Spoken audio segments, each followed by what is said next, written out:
6 of our Get Your Goals annual challenge. This month, we're focusing on contribution. Contribution, how we make the world a better place, how we impact the world outside of us. All the other areas of the life framework: physical, mental, emotional, spiritual, financial, relationships, impact to other people, but financial, communication, confidence, those are all primarily about us. And the area of contribution, which is our 9th area of a life framework that I've used for decades, it's all about the example we set. Things that are important to us. How do we want to make a difference, leave a legacy in the world around us? And so today our topic is connecting with a cause. How do we go about connecting with a cause?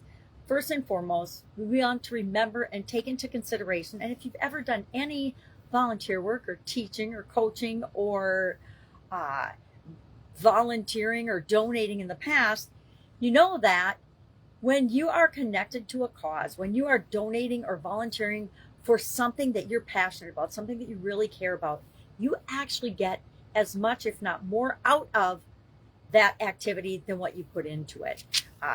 All of the volunteering work I've done in my past, especially one-on-one. I was a big brother, big sister for about 5 years when I lived in Green Bay, Wisconsin, and worked at Procter & Gamble. And I loved doing that because I was able to work one-on-one with the little girl and show her and be a different example for her than what she had been growing up with. And the impact on me was probably far greater than the impact on her, just because whatever we put into something, we usually get more out of that thing.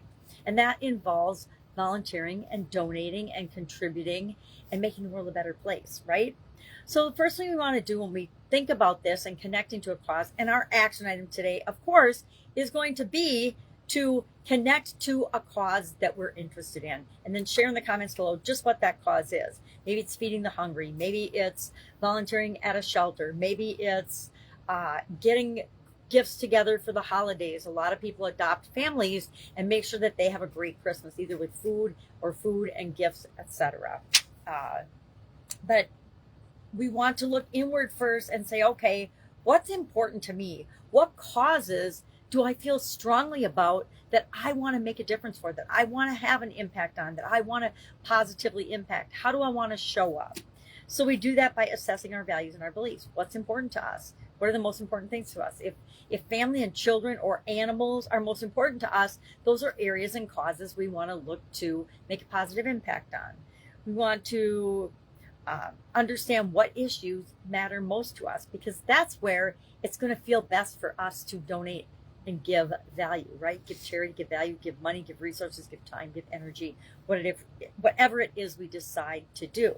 And then once we research some causes and some organizations, because we don't want to just throw our money or throw our actions after something. I've done that before. I've worked with organizations for personal reasons that I had a strong positive affinity to, or something that I cared a lot about, only to find out upon investigation that the vast majority of the resources that they were collecting were not going to the cause that they were purporting to support. The bigger the organization, the more often that happens. And it's very disheartening and sad, but it's why we want to do our research into the different causes and organizations that we choose to donate to, we choose to participate in, so that we know that their spending actually matches our values and beliefs about how it should be spent. We want to explore their mission. We want to look at their track record. We want to take a look at the impact. I need a magnifying glass, which I do not have.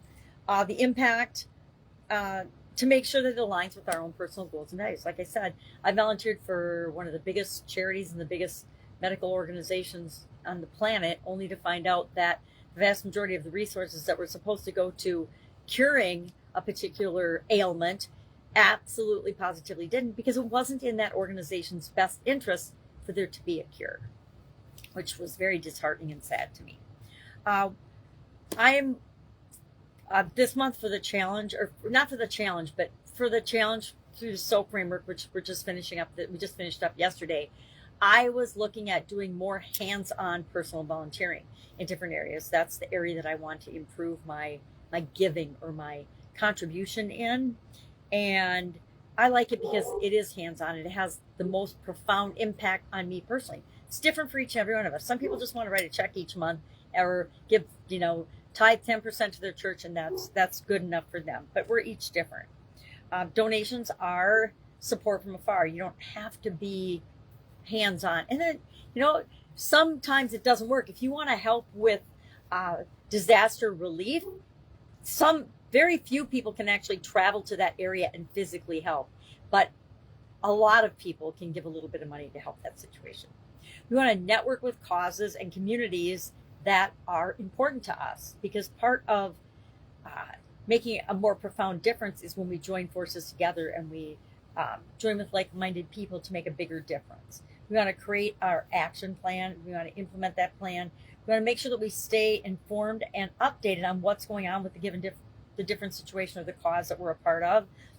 And then we also want to be aware of, just like in our regular lives and our jobs and our careers, burnout and fatigue can impact us. The same is true of donating and giving. Whether you're charging for your time or not, you can still get burnt out.